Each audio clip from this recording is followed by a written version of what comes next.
So we thought this was a very timely topic to be covering in December, as to what should we be doing with our marketing in 2021. So let's start by introducing ourselves. So I'm Helen Pethybridge. I'm the MD and coach at Action Coach in the Chilterns, and I've been working with local SME businesses for the past 5 years, following on from a career in big international corporates like PepsiCo, Diageo, GE. So I've got this unique combination of, massive corporate FMCG experience combined with Bucks business experience, which brings a really interesting meld as I work with business owners to help them grow their businesses, typically to a point where ultimately the business can work without them and ultimately onto sale. Clearly, marketing is a key part of that, and I'm going to hand over to Simon to introduce himself. Very well timed, as you'd quite quietly joke. So I'm Simon Bocko. I'm the head of strategy at Chris Digital, which is a Marlow-based, just off the high street, digital agency.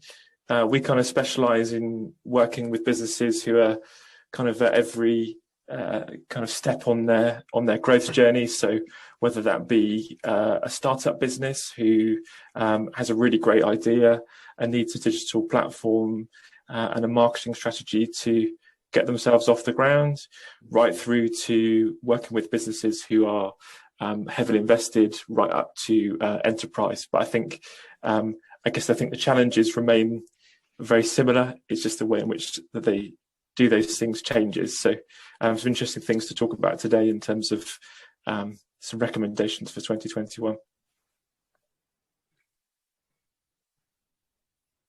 Thank you, Simon. That's excellent and allowed me to fill up my glass of water and stop choking. So without further ado, I wanted to start with actually thinking about our mindset as we go into 2021. The thing I'm telling my clients at the moment, is there is some certainty now. I'm absolutely certain that the first quarter will be uncertain, which actually is helpful in a bizarre kind of way, because we know that's how we need to prepare. But what I want to take you through here is how to keep above the point of power. So in the middle here, we've got a red point dot. That's our point of power. And as business owners and leaders, what we want to do is to keep ourselves above that point of power rather than below. Now, when we fall below that point of power, we end up in this zone of blame, excuses, and denial.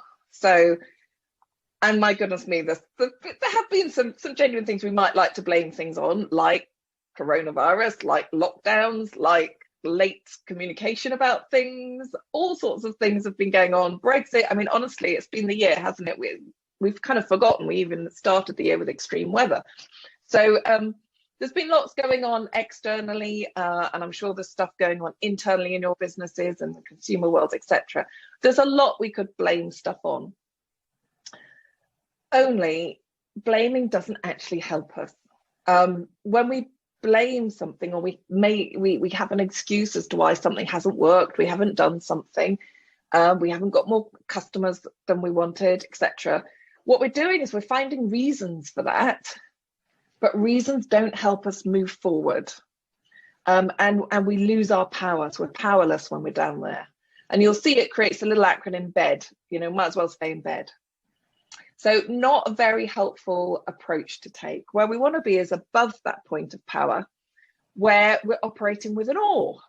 See my little acronym there. With an oar, the boat goes forward when you're rowing, and you can use it a bit to steer in terms of rowing, using your oar on one side of the boat, not the other. You're going to forwards and backwards strokes. You can actually change the direction and the course of your boat. Switch boat for business, and the business goes forward, and we can change the direction of our business.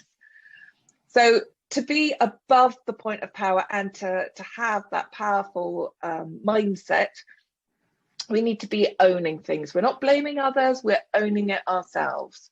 We're being accountable, and we really put the emphasis on the account bit. Accountants deal with numbers. We want to be holding ourselves accountable to numbers. Numbers don't lie. Yes, we can have targets and forecasts, but actually actuals and reporting will tell us how we're doing. And then the final part, the R is responsible. I usually like to spell that response-able. We're able to control our response to the situation. And the people who've been most successful this year are people who have absolutely been able to control their response to the situation or the various evolving situations we found ourselves in. So my first challenge to you is to think honestly with yourself of the year we've just had. How much time have you been spending above the point of power, and when have you sunk below? And we're all human, we are all going to dip down. The thing is to identify when we have dipped down and pull ourselves back up. But as we think about 2021, we want to be thinking about how can we absolutely have our power and take ownership for what's going to happen in 2021. So the other little bit of mindset, and I'll now explain why I'm doing some of this, is our formula for life success, success in life and in business. And I make no bones, I share this on most webinars that I do, because I do feel it's so powerful. So here we're talking about this little formula here. Be times do equals have. It's a word formula, yeah. So what this is saying is what we end up having in life is a product, it's multiplied by, it's a product of who we're being and what we're doing. The more doing we do, the more actions we take, multiplied by the way in which we're doing it, the attitude, the ambition, the skills we're using to do it, the more high those two are, we're going to end up having more. So if we're frantically doing, but we're not paying any attention into how we're being and how we're doing and how we're coming across and the intent behind what we're doing, if that's not got any attention and we're scoring a 0 there, we're going to end up with 0. Anything times 0 is 0. Similarly, if we happen to be sitting in a Zen garden somewhere, being completely mindful about who we're being, but we're not actually taking any practical steps or actions, we're equally going to end up with nothing. So we want a combination of the two. And then it works backwards. If you haven't got the results that you wanted to have, then you can use it backwards. Do I need to do more doing, or do I need to focus more on my being? So have a little think about that. Again, a bit of a reflection on the year we've had. And as we look forwards into 2021, do you need to up your doing, up your being, bit of both to get what you want to have? So I'll leave that thought with you too. I should have said at the beginning, I'm hoping you're making loads of notes. It's the best way of learning, so be scribbling frantically in your notepads. As I mentioned in the introduction, the way I work with businesses is always with this goal in mind, and my definition of a business, which is a commercial, profitable enterprise that works, or that so that you don't have to, or can work so that you don't have to work in it. Now, some of you might be solopreneurs at this point in time, but there's nothing to stop you building that up, and you don't have to have a huge empire. You probably only need about 5 or 6 in the business for it to ultimately work without you and provide you with passive income. Pandemic or not, whatever environment we're in, that is always a possibility if that's something you want to do, but it takes time and it takes planning. And it takes these 6 steps. So I wanted to introduce you to these 6 steps of building a strong business, and then we're going to deep dive into the marketing one, which is where we'll spend the time for the rest of the webinar. So the 6 steps we need in place to create a business that can work without us, that is sustainable and has value when we come to sell it, are these ones here. So at the bottom, we've got our mastery layer. This is our foundation. We wouldn't build a house on sand. We're not going to build your business on shaky foundations. And as we go through this mastery level, we're going to get clear on where we're going with our business. We're going to have mastery of our financials, mastery of our time, and mastery of the product or service we're delivering to our customers. And that's going to eliminate a lot of chaos when we've got those 4 basics in place. We know where we're going, we've got our financials there, our time there, and our delivery. We can then operate from the stable base into our niche layer, and this is our sales and marketing layer. At this point, we're looking to find what I call the secret sauce of your business. That's the exact combination of sales and marketing, not only the process steps, but the wording, exactly how each one is working, that is going to deliver you predictable cash flow.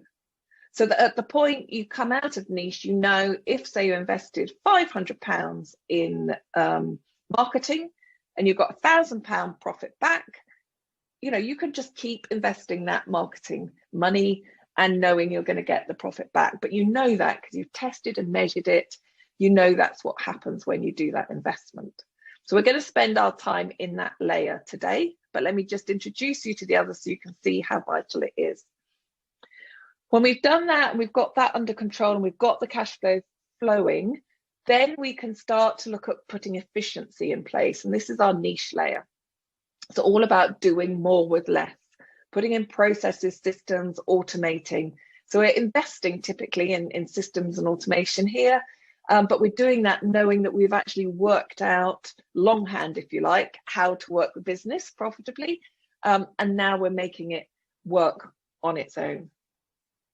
We're working out exactly how to do things. We've got checklists and how-to manuals and all sorts of videos showing how things actually need to happen, which means we're then in a good place to expand our team, bring other people into the business who can then turn the wheel on these key activities, whether that's doing our bookkeeping, doing our lead generation, or indeed, you know, manufacturing and delivering our service and products. So this is where we can really start to scale. And as a business owner, you get your time back as you bring in more people into the team. I always say, get rid of the thing you don't like first. So for my case, bookkeeping, whoosh, out it went. So you gradually bring people in, that typically the most junior roles first, because that's you can add more value and release that time to do more value adding activities. Then you put in some management layers. At the point you put in your general manager, you can then step away and your general manager is managing that team for you. And you now have a business that can work without you. And you can step up to the synergy layer where we've got this one well-oiled machine and there's the opportunity to multiply it. So you could take everything you've put in place so far and pop it in a different geography or go into an adjacency, franchise it, license it, where you can multiply the profits, taking you up to results, which is really our wealth generation, wealth management layer. So as you can tell from that very quick trip through, the hard work happens in these bottom 4 layers. And really, until you've got mastery and niche sorted, you can't progress on to leverage and team. So we're going to go niche today. And niche is where we've got the commercial bit really and the profitable bit in place for your business. So I want to show you the 5 levers to getting increased profits. Now this is where we'll have a bit of audience participation. So who knows, just put a yes in the chat box if you know how many customers you've got, what your turnover or revenue is, and what your profit is. Let's have a quick yes in the chat box. And Chevy, tell me what we've got coming through.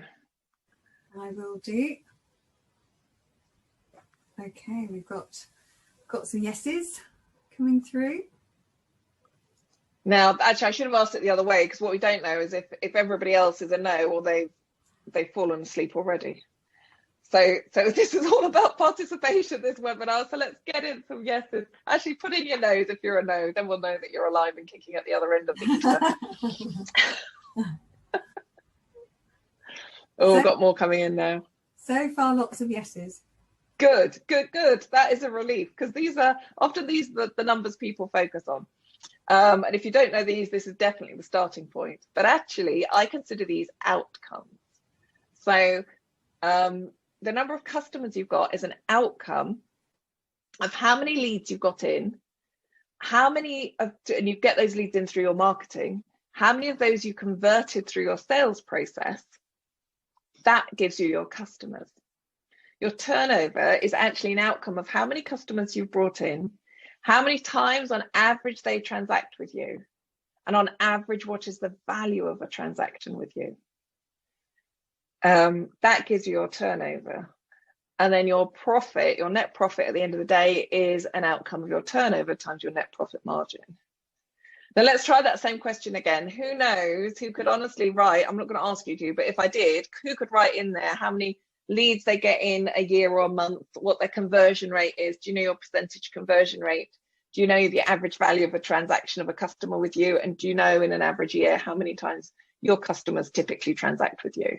And do you know your profit margin? Anybody go and answer all of those 5? Put a yes or a no, then we know that you're alive. Have we got any yeses coming, Chevy? No yeses yet. A lot of no's. A lot of no's. Okay, good. Well, not good, but this means you're going to learn something. So it is good from my point of view. You're going to learn something. It's good for you. So these are the numbers that you need to be tracking to really move the business. Why?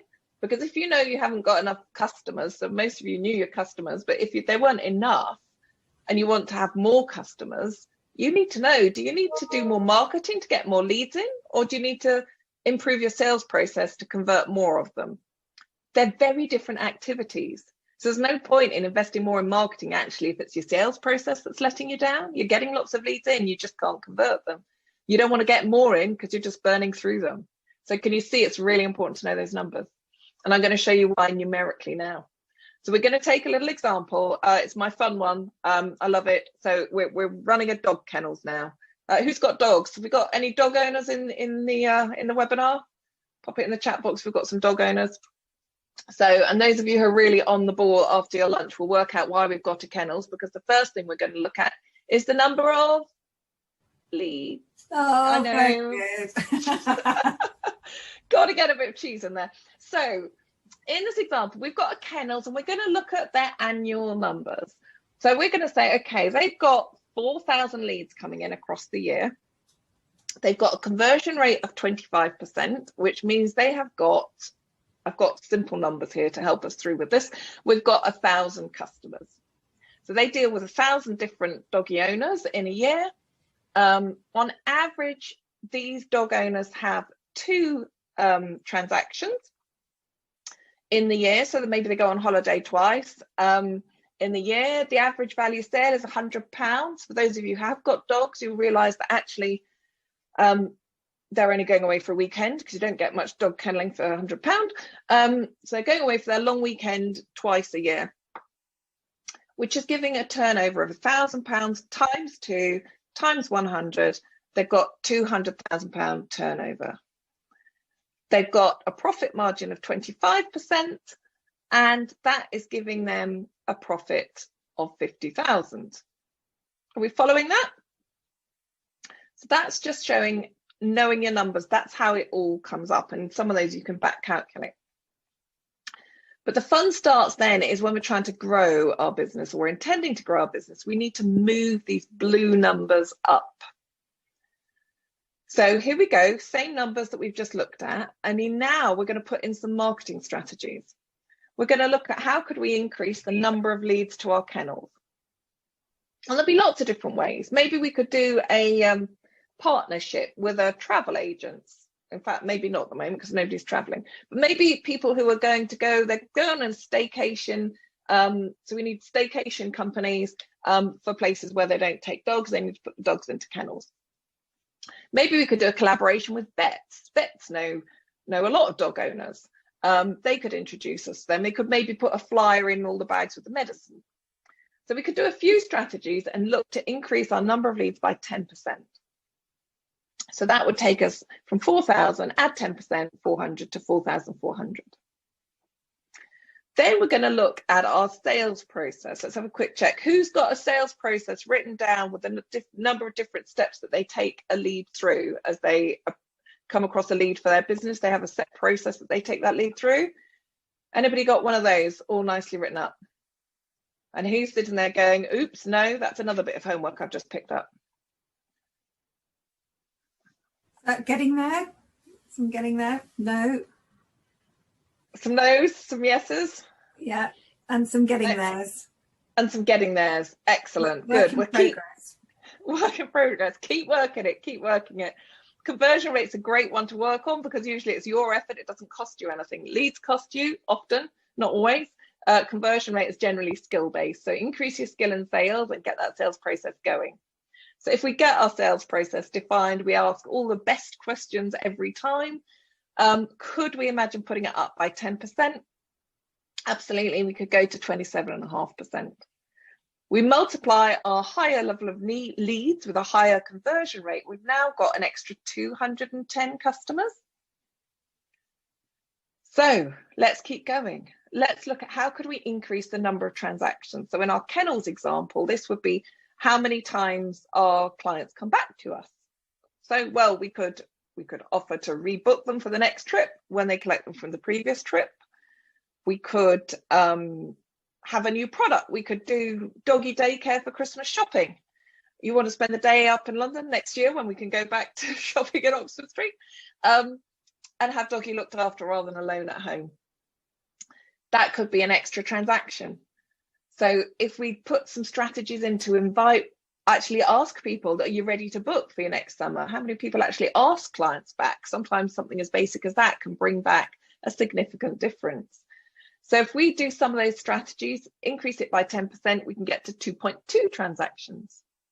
And then the average for that value is my favorite one, especially with our kennels. We can do all sorts of add-on services. This is your cross-sell, upsell type of things here, where we're going to make sure that the dog's getting a grooming whilst they're at kennels, it's getting some remedial training, it's getting, all sorts of some hydrotherapy maybe, pamper, pooch, or whatever it is. So we can add 10% and get to 110 as our average value. If we multiply that higher number of customers by number of transactions and value sale, mathematically, if you don't believe me, get your calculator out and do it. You've just got yourself an extra £92,000 of revenue. That, if you work out as a percentage, is 46% more. Now, we've only done 4 10% increases, but the compound effect of doing an increase over an increase over an increase over an increase is 46%. And then finally, our last lever to use here to increase our profits is the profit margin. So this is a combination of pricing up and cost out. So we could get our kennels to renegotiate their utilities. I bet they use a stack of power. We could get them to look at some time motion studies. Could they actually operate with a few less hours of kennel staff? Different things we can do there to get a 10% increase.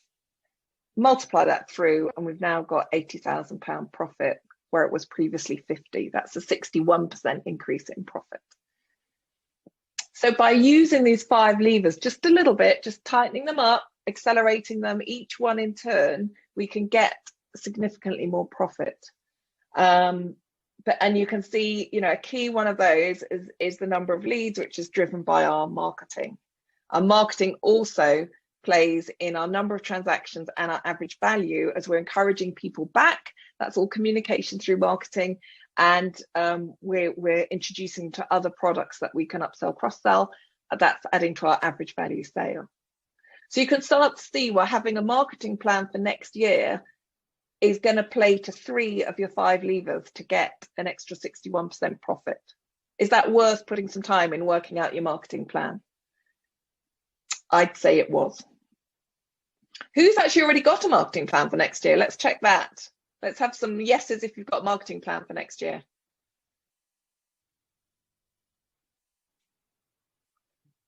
I'm not seeing the number go up in the comments at all. Right, well, you're all in the right place. Good. So some people think about marketing as a cost, and indeed it comes in the expenses line if we've got any accountants on the webinar. But we see it very much as an investment. It's an investment that you need to demand a return on investment from. For every pound that goes out, more should come back in. But that isn't the case for all marketing campaigns, and it's certainly not the case for all businesses. In fact, often the first thing I do when working with a business is stop marketing that isn't working. And that's an immediate positive news to their bottom line. So in order to really leverage that marketing and have a positive return on investment, we need to get you to a place where you're out of price competition, because price competition is just a nasty downward spiral. And by doing that, we need to have you being or doing something that is different and that is worth paying more for. And at the moment, we have to think it's worth paying more for in today's environment, which is, unusual. We've got Brexit, we've got coronavirus, we've got, potential recession. We've been in it, we've come out, I'm pretty sure we'll be going back in. So let's just think, who's operating in, feels they're operating in a price competitive environment? Because the first thing we want to do is to get you out of that. So if you feel you compete on price, just pop a yes in the box. And start, yes, they've got one in there. Yeah, have a thing. If this is great, we're not seeing a lot. So a lot of you look like you're already got yourself out there. Fantastic. So when you're out of there, now we can start thinking about the marketing. Now, marketing for me starts absolutely squarely and fairly with getting clear on your target. This is 10 out of 10 important. Who are you really, who's your ideal person, business type, whatever, who's your audience that you're trying to reach? That is the most important thing to cover. Then you need to be really clear on your offer. Now here, I'm absolutely not talking about some kind of discount offer. Whoa, no, don't do discounting. Here we're talking about what are you offering to your target audience that's going to meet their need. So what is your offer to them in terms of the particular service or the particular product that you're offering to them? That's 5 out of 10 important. And then I upset any copywriters who we might have with us. The copy is 1 out of 10 important, not because it's not important, but because it kind of falls out. If you're really clear on exactly who your target audience is, and you've got a compelling offer that meets their needs, then a lot of the words are already there. Then the copy is going to come through and it's going to resonate with them. Your copy has to be such that when your target audience reads it, they go, wow, that's me. If your copy doesn't say that, then it's not going to work hard for you.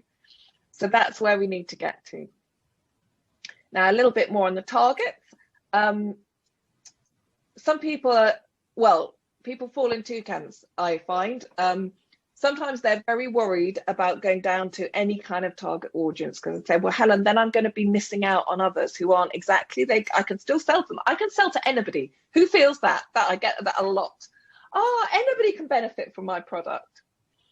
I can say that myself. Anybody can benefit from my business coaching as long as you're a business. But do some businesses work better than others? Absolutely. Do I prefer working with some businesses? Absolutely. Have I got target audience? Yes, it's not every business. It's people who are absolutely ambitious to grow. So we need to limit who we're focusing at. And I think about it as a target. It's an archery target here. We're always aiming for that middle yellow spot. If people land in the red or the blue and they buy our product, that's fine. They might not be our perfect client, but they're still buying our product. Happy days. But if that was a blank target and there was nothing drawing your eye to the middle, you probably wouldn't even hit it. So the risk of not being clear on your target audience is actually you resonate with nobody. You don't precisely resonate with anybody, you resonate with nobody, and therefore they don't respond. So we want to very much tailor, but you can have more than one. So you can have several target audiences. It's just your marketing needs to be driven towards each one separately so that you can resonate with each group, particularly in terms of the offer or the copy, how you communicate with them, that it really calls out to them. So the other thing, when we've got our target audiences identified and we need to know exactly who they are, what they do, what their hobbies are, where do I find them, how can I reach with them and connect with them, and Simon's going to take some more on this. We then need to match our offer to their problems. I always say people only spend money, they only part with money. As consumers, we only part with money. As businesses, we only part with money when we're solving a problem that we've got. So we have to match, it's like a jigsaw, we match what you offer to what others need and what problems they've got, and we solve those problems. And then we've got the third element, that it needs to be doing something that we're paying more for. So we've got this sweet spot where the star is, where you've got your target audience, what they need, what problems you can solve for them, that as you do them, you are worth paying more for, and therefore you're not in price competition.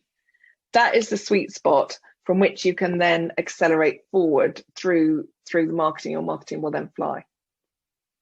So without further ado, I am going to hand over, I believe at this point, to Simon. So let me hand that to you. Cool. And Simon, take it away. Thank you. Hopefully I can drive. Here we go. So I think obviously 2020, I think to say has been uncertain would probably be one of the understatements of the year. Obviously we're going to have some uncertainty in 2021, but I think actually, and a lot's changed, in terms of consumers, how they're behaving online, and how the market is shifting around you. And I thought it would be good today to talk about the kind of challenges that we're seeing in the market from the SMEs that we're working with, and how you can ensure from a business perspective that you're set up, and I've put it very clearly here, almost every eventuality in 2021, because I don't know which way it can go. But there's some really solid ground rules that you can set, whether you haven't got a website and you're looking to spend the Christmas period starting to build one, you've got a platform you want to build on, you want to go into social media. I think there's some really solid ground rules and some things that we can discuss today to make sure you've got that flexibility built into what you do, so you can respond very quickly to what's happening in the market and what's happening from regulations and trends with your customer.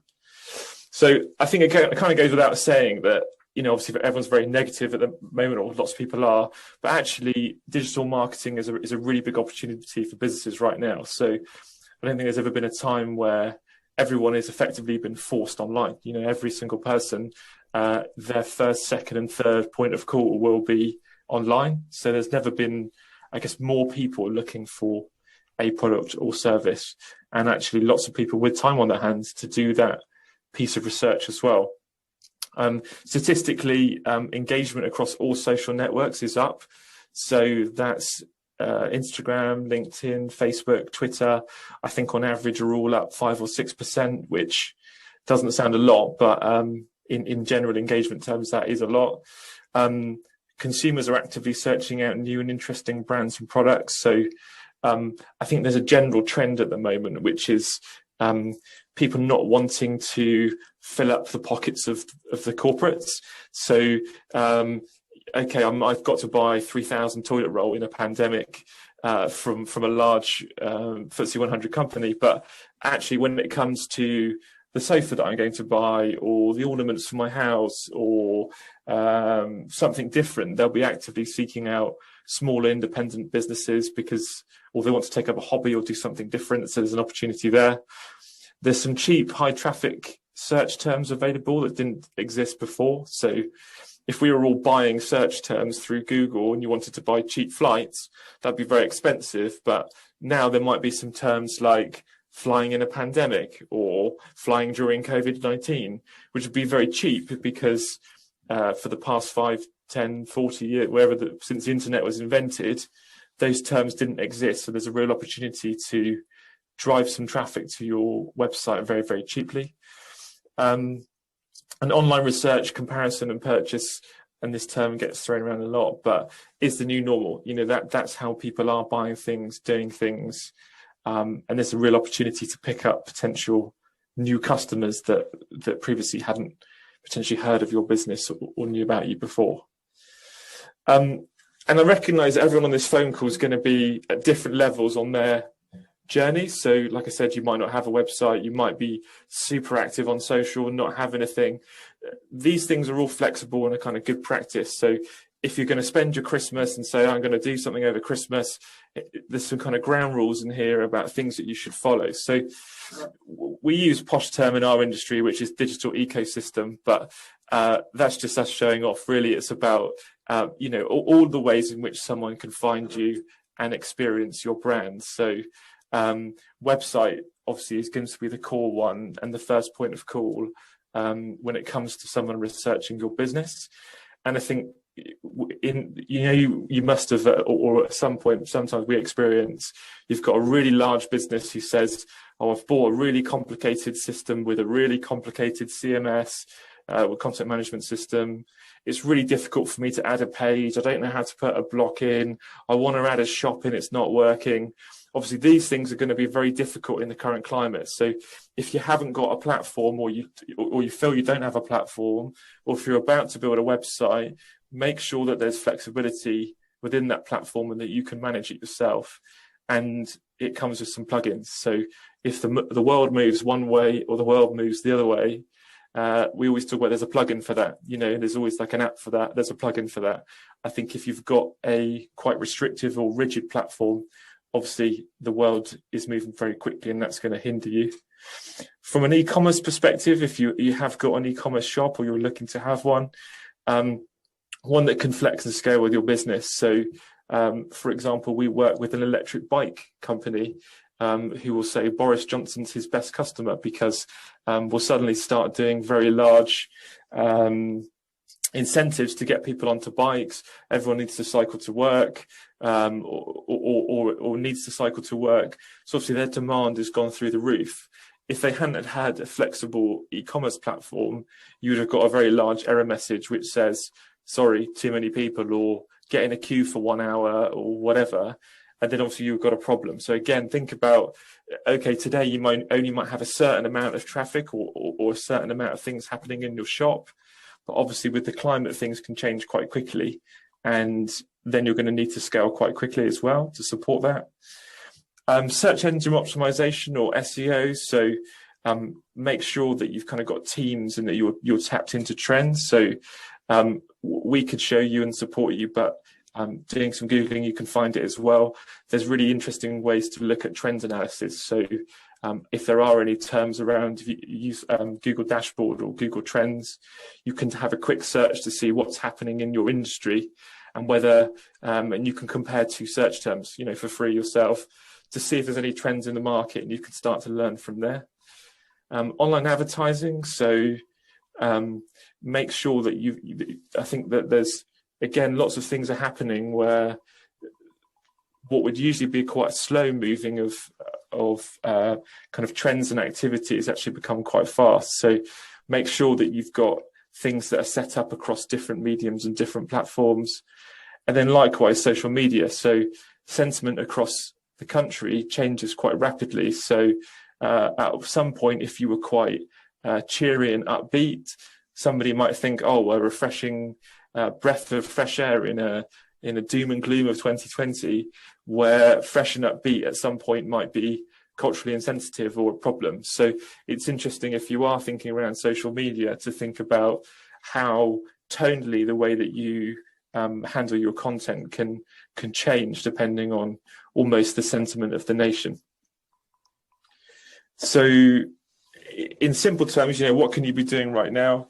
From a website perspective, I think just keep it simple. We always talk about technology being an enabler and not an inhibitor, and you should be able to manage it yourself to a degree. So lots of websites we build are very modular so that it becomes a bit like a PowerPoint. You add in a strip, you added another strip, you added another strip. That obviously makes you very responsive from a business perspective. If you've invested in some really complex solution that you can't manage yourself, you're carrying risk because you're relying on someone else to have availability to make that change for you. So I think if you can keep it simple and manage it yourself and have an understanding yourself, all the for it. A modern e-commerce platform with plugins. So I think kind of talking about in terms of touching on some of the things Helen was saying, making sure that there's a plugin for vouchers, for attracting new members, or for special codes, or whatever you need to run in the current climate as an initiative in order to get that extra 10% across those different blue numbers. If you've got the right platform, there'll be, again, a plugin for that will help support you and kind of move with the times in the business. Search engine, like I said, there's some terms that didn't exist 6 months ago. So what could have been quite expensive, so let's say you wanted to get 1,000 people visit your website, a term might have been very, very expensive and actually prohibitive for you because you couldn't actually make any money off the leads you generate from that. There's actually some smarter search terms that you can use that have come around and become popular in the past month or 2 months that aren't as competitive. So they might be 3 pence rather than £1, and you're getting the same amount of traffic. So you're paying £30 for 1,000 people, if my maths is correct, rather than £1,000. And so that's increasing your margin and lowering your cost per acquisition. Online advertising. So I think if everyone is online, one of the good tasks to do over the Christmas, if you've got some spare time, is, get set up on all your platforms, or speak to someone like Chris who can get you ready so that at a moment's notice you can post and move things around and reattribute spend if things are successful. So again, obviously you don't want to be spending lots of money on things that aren't successful. So if you've got the things set up, you can move around very quickly. And then on social media, again, try and get a bank of things, and just think about, okay, very simply, almost industrializing it. So you've got one picture, but there might be 4 things that you write underneath that picture. And depending on what's happening in the nation at the moment, you can post one of those 4, rather than thinking, I've got to create lots of bespoke content to meet an ever-changing landscape. Trying to move on. Here you go. So I thought, I've got a bit of a font issue here, so I've got a what we call a widow, poor D down there. So a 4-step process to achieving digital success in 2021. So I think, and I'll go through these steps separately, but it's first one is around understanding. So your customer has changed in the current climate and where they're at now versus where they were previously. And if you're not doing anything, now's a really good time. Segment those customers. So think about how you can segment them, and there's some tips in which to do that. Target. So again, I think casting my mind back, there's that bullseye. I think you want to make sure that from a messaging perspective and from a medium perspective, the things you're doing are going to be bang on. So you want to be targeting the people with the highest propensity to buy. We'll talk about how you might do that. And then learning, so there's no such thing as a perfect advertising campaign or social campaign or website. It should always be evolving and always be perfect. So I could get the great collection of the greatest minds in the whole of digital. We could all still learn from any potential campaign or any potential work. So, it needs to be evolving over time. So if we kind of pick the first one, the understand, understand who your customer is today. Don't rely on pre-COVID data. So some of you may have some data or may have some understanding of your customers. Some of you may not. But I think ultimately it is a sweeping generalization, but the way in which the current environment has affected people will be very different. And actually it's important to almost set, a line in the sand in terms of things like, has the way that they buy changed? For example, are they spending more online? Are they chatting to you more online? Are they picking up the phone and then following on their journey on the website? Are there ways that you can make those journeys simpler and more effective? Has your customer demographic shifted? So are you now attracting an older generation who've been forced into adopting online shopping? So again, another business has found that they've started to attract lots of people who aren't, digital natives, and they're realizing they're spending a lot of money on phone calls and having conversations, and actually that's eating into their profit margin because they're spending a long time on the phone. Actually, are there smart ways where you could change the way in which you presented your website to make it easy for people who weren't so familiar with online shopping, for example, and use that as a great way to simplify things for people and unlock business from new customers?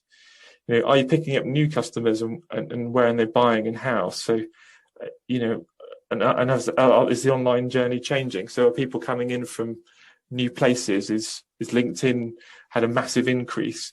I mean, all of these things, and you should be able to handle these kind of fairly centrally, independently. If not, happy to have a conversation separately. But I think it's kind of really important to think about where someone is coming from, and so they can continue that journey. So theoretically, and I'll use a wild example, but say 100% of your traffic came from Instagram, and then it went from 0 and then 100% to LinkedIn. You've got a very different type of buyer in a very different type of mindset. And so the way in which you do things need to be reflective of, I've moved from an Instagram crowd to a LinkedIn crowd, and how you might smooth out that journey, because anyone who lands on your site you want to convert, and you want to be smart in doing that. Then kind of segmentation. So, I think the thing that's really important, and even to me as a customer, is around personalization. So if you feel that you're talking to everyone or it's very generic, so if I get a dear homeowner letter come through my letterbox, I will not open it and it will go through the bin. If you don't even know my name, I know it's spam and it's not for me. It feels generic. So, trying to think about, if we are segmenting our customer, how we can get as personal as possible in that messaging and in the way in which we speak to them. So we can sort through traditionally demographics, so age, sex, income and education, psychographics, so values, attitudes and taste of your customer. And this is the one that's really important at the moment because it will be the one that's changing so quickly. And it's important. I think there's, untapped revenue and untapped opportunity in understanding how the values and attitudes and taste of your customers are shifting at this moment in time, and will be next year. Products and services, so kind of what do they buy, and if there's any patterns as well. There's the wonders of kind of digital marketing, and from your website and an e-commerce perspective, is you could see, again, we work with a business that sells turkeys. So obviously a very seasonal product, but there will be specific customers who will buy the same turkey on exactly the same day to collect on exactly the same day every single year without fail. So 5 o'clock on Sunday, the 5th of December, they will buy a 6-kilo turkey.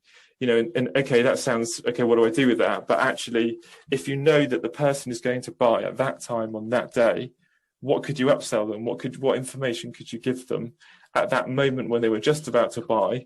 And actually, rather than just buy their usual turkey, could they have bought some other complementary products to go with that? And engagement and advocacy. So, if you've got top customers or biggest sharers on social, there are smart ways now to do, again, quite simply, in that you can manage yourself through various systems. You can actually run a reward mechanism for your top customers or people with the highest level of engagement to build advocacy, because of course the cheapest and easiest way to pick up business is to have a recommendation from someone. So if you've got a really high level of advocacy within your customer base, a very small exclusive product or an invite or something that doesn't actually cost you anything can increase that level of advocacy and help them bring in new customers. So now we've understood our customer, we've put them into different segments, and again, the sophistication of those segments can be, that doesn't have to be complicated, So if you're a small business, I'm not going to say, let's invest in a £100,000 CRM system with all sorts of micro segments. It can be as simple as certain age groups, certain buying habits, certain buying patterns.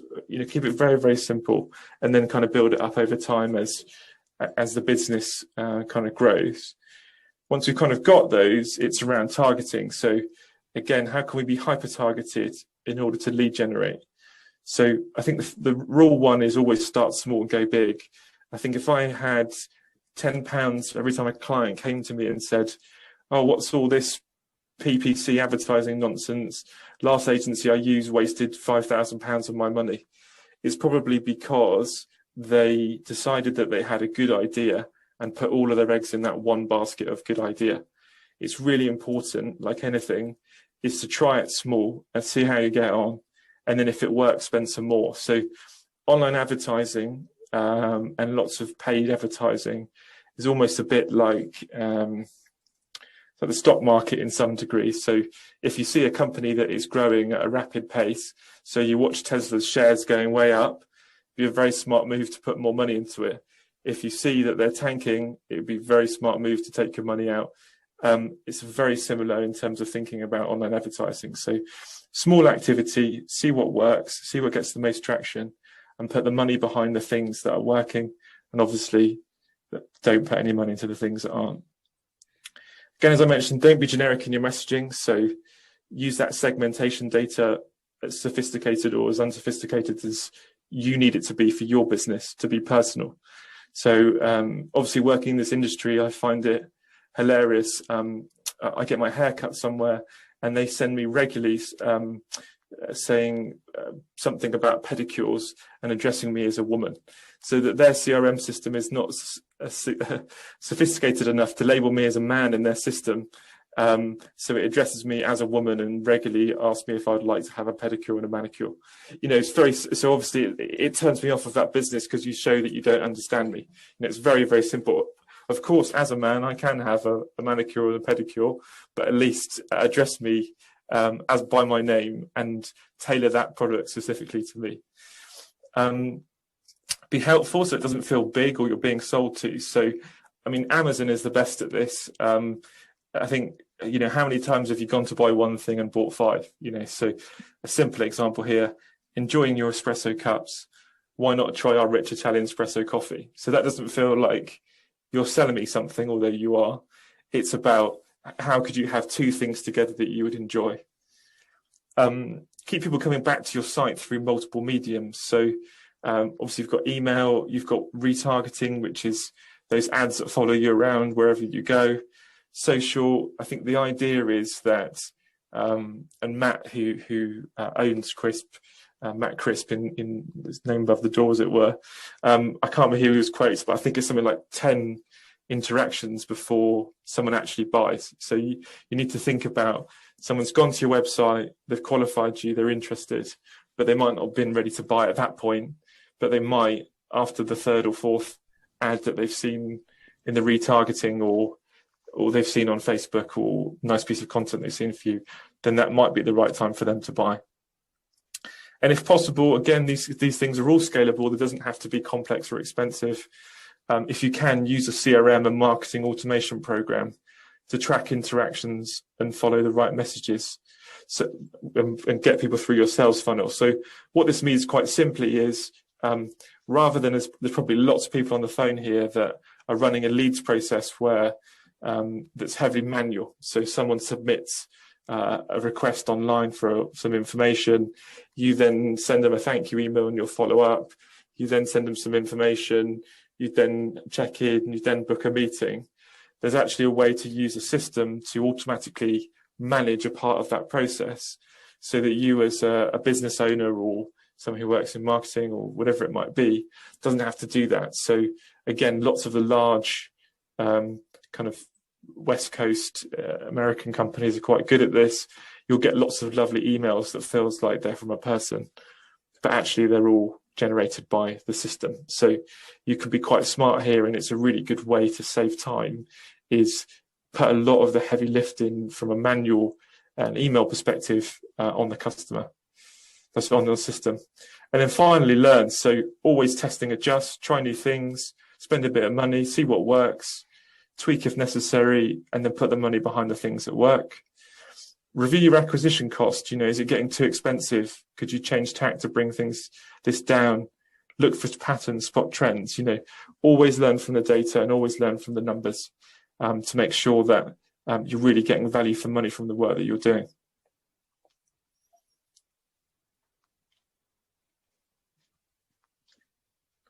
Great. I think that's it for Sorry. now. Yeah, thank you, Simon. Loads and loads of content there, and I've made my own notes over here as well. So thank you so much for sharing those top digital thoughts as we look forward to 2021. So here's one of my favorite quotes. Words can inspire, and I hope between Sam and myself we've given a bit of inspiration about getting into gear for next year. Hopefully our thoughts have provoked some different reactions. But actually only action truly takes you closer to your dreams. So do have a think about what you're actually going to do with this knowledge. So both Chris and myself at Action Coach here are really keen that you do take action, and that just isn't a nice bit of accompaniment to your lunch being here, because it's only going to give you a return on your time invested if you do something with this. So actually, Chevy, could you put the link in the chat box now? So we've both Chris and myself are offering you the opportunity to take your learning a bit further. So with myself, you can take advantage of a pro bono coaching session or a pro bono business health check where we'll look at your business. Those 5 blue numbers, we'll actually work them out for your business, so you know what your starting point is at the beginning of the year, and you can have a really clear target as to how to move them forward during 2021. Likewise, Chris, very comfortable to have a digital audit, see what is working, where your socials are at, what your website's doing for you, what your SEO is doing for you, etc. So there's a digital audit as well available, again, complimentary. So if you want to take advantage of either of these 2 things, do click on the link in the chat box now, or it's here on this bit here. Click on the link. We'd love your feedback. It's the first time we've done a collaboration together, so feedback is always good. That learning point that Simon just covered, we want to do that too. But that's also where you'll sign up and register your interest for us to help you take this learning into practice in your business. So I suggest you click on it now, get it open in your browser. We've got well, we're probably actually at time. If people want to stay on, we can handle a couple of questions whilst you're filling in those questionnaires. And then finally, just to mention, we're looking to do our next one on the 14th of January. And again, we'd like to hear from you what topics are going to be most interesting for you to learn. So again, there's a bit on the questionnaire to say what topics you'd like us to cover next time. So yeah, pop in the chat box any questions that we can help you with. And Chevy, if you can let us know what questions are coming through. Absolutely. I think one that had come directly to me earlier, Simon, you talked about the downtime over Christmas. What would be the first thing I should start doing? Yeah, I think it's for me personally, I think also quite mentally is about getting a house in order. So if you don't have a website, get one. And if you do have one, start to think about how you can start to drive traffic to that site in a really smart way. So if you think about people are going to be asleep until probably mid-January, how can you get from kind of when you've got some time to kind of mid to late January, start to either dip your toe into or be more sophisticated in things like paid advertising, social media, so you can really start to drive some traffic to your site and get those leads up, because there's plenty of people out there who are going to be looking for a business just like yours. It's just they haven't quite found it yet. And if I could jump in on that, actually, I'd put a little pre-work. My first thing would be to get clear on who you're trying to attract. Very true. Because that's probably going to define how you set up the style of the website, the wording on the website, the tone of the website. So for me, the absolute first thing, and actually it's kind of a bit easy to do over a quiet glass of wine and in the Christmas break, who are we really, really looking for? Who's our ideal? And don't be scared to think about your ideal. You're not eliminating everyone else. You're just zoning in on the perfect client for you or groups of clients. Great. Any other questions, Chevy? Not yet. Does anyone want to just shout out if they've got anything that they'd like to say, or if there's any particular things that they've got in their business that they'd like some advice on? Oh, we've got one new message. I do want to take advantage of driving traffic to my website. How do I start? And a ditto. So there's two of the same. So I think, I imagine, so Krista, we actually know. So I know you've got a Facebook page, I'm pretty sure. And so I think it's, I guess, step one is making sure that you've got your social channels set up. Step two is, I think, start to become familiar with how there's the advertising platforms of those social platforms work and Google. And I think just start to spend some small amounts of money, very, very small, to see how it works, learn, and I said, test and adjust and start to drive traffic. And of course, if there are, it's set up in a way so that it is quite self-serve, but if it becomes kind of too challenging or haven't got the bandwidth, or you need to have a more sophisticated strategy around that, then obviously come to business like Crisp, and we can kind of help you and advise you on kind of where the best place to start is, and kind of conduct some research in terms of almost if you've got that bow and arrow, where the best place to point it is.